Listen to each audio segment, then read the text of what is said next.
नमस्कार। प्रारंभ पर आप सभी का स्वागत है। मैं अवनीश। महाकुंभ प्रयागराज, इसके आज के अपडेट वीडियो में आप सभी का स्वागत है। बसंत शुरू हो गया। कल बसंत का आगमन हुआ और हमारे यहाँ सनातन में यह कहा जाता है और ऐसा होता है कि बसंत के बाद ही फागुन यानी होली की औपचारिक और सांस्कृतिक शुरुआत हो जाती है।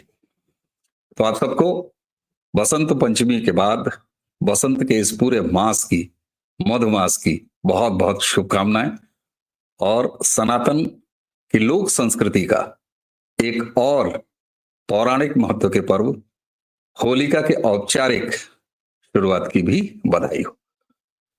हम आपको आज के इस वीडियो में दो पार्ट में, बहुत छोटा सा वीडियो रहेगा रोज की तरह, लेकिन दो पार्ट में आपको बताएंगे कि क्या महाकुंभ में अब तक हो गया और कैसे महाकुंभ बसंत पंचमी के अमृत स्नान के बाद बदल भी गया।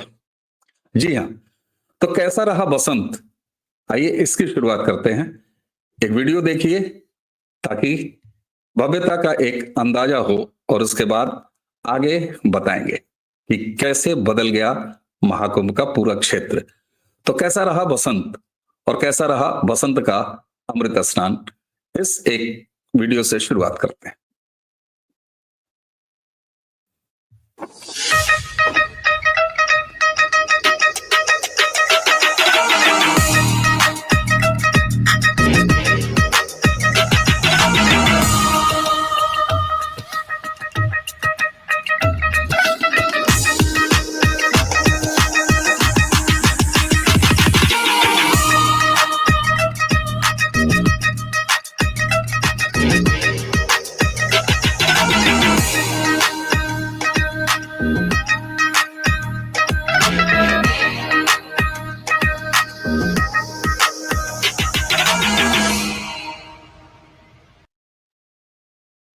ऐसा रहा बसंत का स्नान। ये एक छोटा सा वीडियो मैंने आपको दिखाया। कल तीसरा अमृत स्नान यानी बसंत, मौनी अमावस्या की उस दुर्घटना के बाद जो स्थितियां प्रयागराज में बन चुकी थी, वो बसंत आते आते न जाने कहां पीछे दूर छूट गई। न सिर्फ श्रद्धालुओं के उत्साह में पीछे छूट गई, बल्कि अगर तकनीकी रूप से और व्यवहारिक रूप से मैं आपसे बताऊं तो जैसे ही उस पूरे दुर्घटना के आधे एक घंटे को अगर आप छोड़ दें तो उसके तुरंत बाद से ही सनातन के इस महाआयोजन की स्थितियां बदल चुकी थी। कल भी वही भारी संख्या थी श्रद्धालुओं की, लेकिन महाकुंभ का क्षेत्र हो या प्रयागराज शहर का क्षेत्र हो, कहीं भी कोई ऐसी लेश मात्र की भी सूचना नहीं आई, न ऐसी कोई खबर आपने सुनी होगी कि जहां सनातन को बदनाम करने वालों ने अपनी कोई हरकत की हो, उसमें कामयाब हुए हो। सनातनियों ने अपने स्वतः अनुशासन में कहीं कोई कमी की हो। भीड़ उतनी ही थी, श्रद्धालुओं की संख्या उतनी ही थी, श्रद्धालुओं की संख्या में कोई कमी नहीं हो रही, लेकिन लोग आ रहे हैं, जा रहे हैं। मैंने अब लगातार अब वीडियो में आपको बताना शुरू कर दिया है कि एक अच्छा खासा रेशियो बन चुका है। कल राजसी स्नान सुबह 5 बजे से, कल के वीडियो में मैंने आपको बताया था, कल 5 बजे से शुरू होके लगभग दिन के 2:30 बजे जिस तरीके से समय निर्धारित था अलग अलग अखाड़ों का, उस तरीके से स्नान हुआ। स्नान की भव्यतम तैयारी करते हुए भी हमने देखा, आप सबने कई माध्यमों से और देखा होगा वो तमाम वीडियो, लेकिन जरा देखिए कि किस तरीके से सनातन के इस महापर्व को अमृत स्नान, जो कि मौनी अमावस्या की उस दुर्घटना के बाद थोड़ा सा डिस्टर्ब जरूर हुआ था, लेकिन वह पूरी भव्यता कल जब शाही स्नान जिसको पहले कहा करते थे और राजसी स्नान ही वो, और इसी के साथ षड्यंत्रकारियों का निषेध रहा। षड्यंत्रकारी चूंकि मौनी अमावस्या के उस साजिश के बाद रडार में आ चुके हैं, घेरे में आ चुके हैं, तो नकारात्मक शक्तियों, राक्षसी प्रवृत्तियों ने अपना स्थान छोड़ दिया और सब कुछ संपन्न हो गया, बहुत कुशलता से संपन्न हो गया। रेलवे स्टेशनों पर भीड़ है, लेकिन वहां भी ऐसे तमाम मैं वीडियो दिखाने लगूंगा तो 1 घंटे का कार्यक्रम हो जाएगा। लोगों ने स्वतः अनुशासन का परिचय दिया, पुलिस वालों की बात मानते रहे, जीआरपी की बात मानते रहे, रेलवे कर्मियों की बात मानते रहे, कहीं कोई अप्रिय स्थिति नहीं बनी, जबकि संख्या उतनी ही भारी थी जितनी मौनी अमावस्या में। लेकिन अब बदल गया है प्रयागराज भी, अब बदल जाएगा महाकुंभ भी। बदलाव क्या होगा? प्रमुख स्नान में से तीसरा अमृत स्नान बसंत पंचमी का चूंकि बीत चुका है, कुछ लोगों ने हमारे वीडियो में ये पूछा कि साहब क्या बसंत पंचमी के बाद साधु सन्यासी और जितने अखाड़े हैं वो चले जाएंगे? नहीं साहब, ऐसा नहीं होगा। 12 तारीख को माघी पूर्णिमा का स्नान है और उसके बाद अंतिम स्नान महाशिवरात्रि का होगा। ऐसी हमारे यहाँ कोई नियम नहीं है, सनातन किसी किताब से नहीं चलता।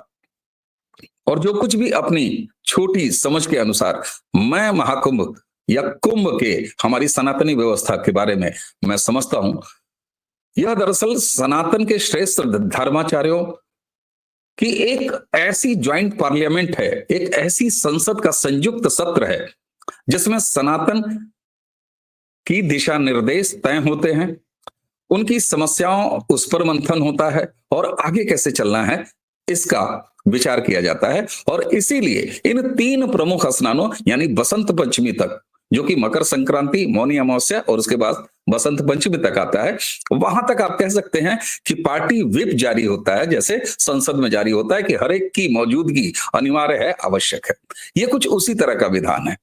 लेकिन इसके बाद अब यह प्रश्नकाल जैसा हो जाता है हमारे संसद के, या किसी और सामान्य जो संसदीय कामकाज होते हैं उस जैसा हो जाता है सनातन का ये जो एक महासंगम है उसमें।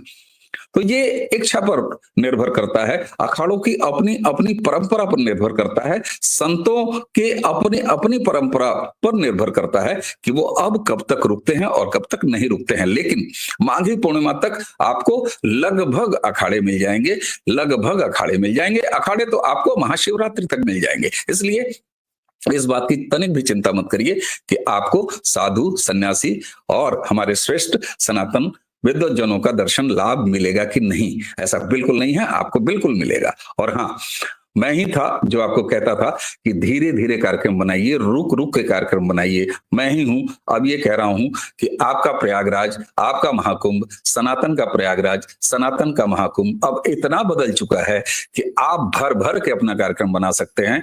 सामान्य दिनों की शुरुआत हो चुकी है, 12 को माघी पूर्णिमा है, वह भी एक सामान्य दिन की तरह बीतेगा, क्योंकि महास्नान मकर संक्रांति से मौनी अमावस्या तक आते आते बसंत पंचमी के बीत जाने के बाद वह भी बेहद सामान्य तौर से बीता है। इसलिए आप निसंकोच यात्रा करें, निसंकोच आए, भीड़ की या भय की ऐसी कोई चिंता नहीं है। चाहे वो सार्वजनिक साधन हो, चाहे वो ट्रेन हो, बसेस हो, अपनी 4 पहिया गाड़ी लेके आइए।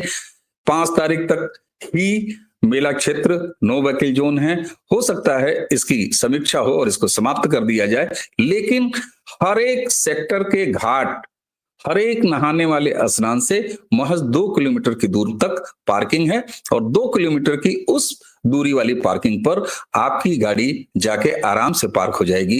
यदि मेला क्षेत्र में गाड़ियों की अनुमति मिल गई तो मेला क्षेत्र में भी जाएगी, इस बात से बिल्कुल चिंतित ना हो। बहुत सारे हमारे दर्शकों ने ये पूछा है कि साहब वहां पर रहने के स्थान, मैंने हमेशा आपको कहा कि वहां जाएं तो आपकी व्यवस्था हो जाएगी, लेकिन यह कोई प्रमोशन नहीं है। मैं एक ऐसे नौजवान का आपको इस वीडियो के जो डिस्क्रिप्शन और कमेंट बॉक्स होगा, डिस्क्रिप्शन नहीं, इस वीडियो के कमेंट बॉक्स के पहले कमेंट में, यानी पहले कमेंट में प्रारब्ध के हैंडल से, प्रारब्ध द्वारा एक कमेंट किया जाएगा। उस कमेंट में मैं एक फोन नंबर और एक अच्छे सनातनी नौजवान का नाम दूंगा, जिनसे आप यदि चाहें तो संपर्क कर सकते हैं। इनकी अपनी व्यवस्था सेक्टर 6 में है और ये इतने सहयोगी हैं, दीक्षांत इनका नाम है। दीक्षांत इतने सहयोगी हैं कि न सिर्फ अपने यहाँ बल्कि यदि आप इनसे संपर्क करेंगे तो बहुत उचित सेवा शुल्क पर ये आपकी व्यवस्था करा देंगे। यदि आप समूह में हैं तो समूह में व्यवस्था करा देंगे। यदि आप पति पत्नी हैं, दंपत्ति हैं, उसकी व्यवस्था हो जाएगी। आप अकेले भी हैं तो भी आपको डॉर्मेट्री से लेके सेपरेट टेंट तक मिल जाएंगे। भोजन इत्यादि की मेले के बाहर से वह भी इनके पास सुविधा है। तो हमें उम्मीद है कि मैंने आपके इस जो आपका पक्ष था जिसमें आप लगातार पूछ रहे थे, इसका एक किया है। अगर इनके यहाँ नहीं होगा तो सेक्टर 6 या अपने और आसपास के सेक्टर्स में या बाकी सेक्टर्स में आप दीक्षांत से बात कर सकते हैं। बहुत ज्यादा परेशान करने की और इंक्वायरी करने की आवश्यकता नहीं है, ये निवेदन रहेगा। लेकिन आप बिल्कुल निसंकोच होकर इनसे बात कीजिए। आपको यदि आवश्यकता लगे तो वो करिएगा। कुल मिला के अब इस वीडियो के अंत में मैं आपसे सिर्फ इतना कहूंगा कि अब आपका महाकुंभ, आपका प्रयागराज बिल्कुल बदल चुका है। इसलिए आप निसंकोच आइए, खूब आइए, परिवारजनों को ले आइए, कार्यक्रम बनाइए। सारी व्यवस्था सुचारू रूप से पहले भी थी। एक साजिश वाली दुर्घटना जिस पर हमारी एजेंसियां लगातार काम कर रही हैं, उत्तर प्रदेश के एसटीएफ और एटीएस, ये दोनों काम कर रही हैं। कार्यवाही बहुत तेजी से आगे बढ़ रही है। बहुत जल्द उसके भी परिणाम आपके सामने आएंगे। और अब ये आधिकारिक रूप से कल संसद में भी रविशंकर जी ने कह दिया, इसलिए संसद की कार्यवाही में भी ये दर्ज हो गया है। अब ये कोई शक नहीं है इस बात में कि साजिश ही थी, और जब साजिश बेनकाब होगी तो सजा भी पाएंगे, और जिन्होंने ये साजिश रचा है वो सनातन के दोषी कहे जाएंगे, हत्यारे कहे जाएंगे। तो आपका प्रयागराज में महाकुंभ बदल चुका है, आपके लिए बदल चुका है। ये है सकारात्मक सूचना, ये है सकारात्मक अपडेट आज की। ऐसे ही जब तक हमें लगेगा, जब तक आप चाहेंगे, तब तक आपको महाकुंभ का अपडेट हम देते रहेंगे। कमेंट में पहला पिन कमेंट उसके लिए होगा जो मैंने आपको अभी बताई है। आपके अगर रुकने की व्यवस्था है तो आप उनसे बात कर सकते हैं दीक्षांत से, और उनसे अपनी व्यवस्था करा सकते हैं। बहुत ज्यादा परेशान मत करिएगा। उत्साही युवक हैं, सनातनी युवक हैं, तो आप आराम से बात करिएगा उनसे, और बहुत ज्यादा ऐसा ना हो कि इंक्वायरी आ जाए। ये कोई प्रमोशन नहीं है। तो इसी के साथ आज का अपडेट अब यहां समाप्त होता है। आप सभी को वसंत मास की बहुत बहुत शुभकामनाएं। और अब फागुन भी शुरू हो रहा है, तो फागुन का भी रंग आप पर चढ़े। ईश्वर ऐसी आपके जीवन में रंग ही रंग भरे, इसी कामना के साथ अवनीश को आज्ञा दीजिए। नमस्कार।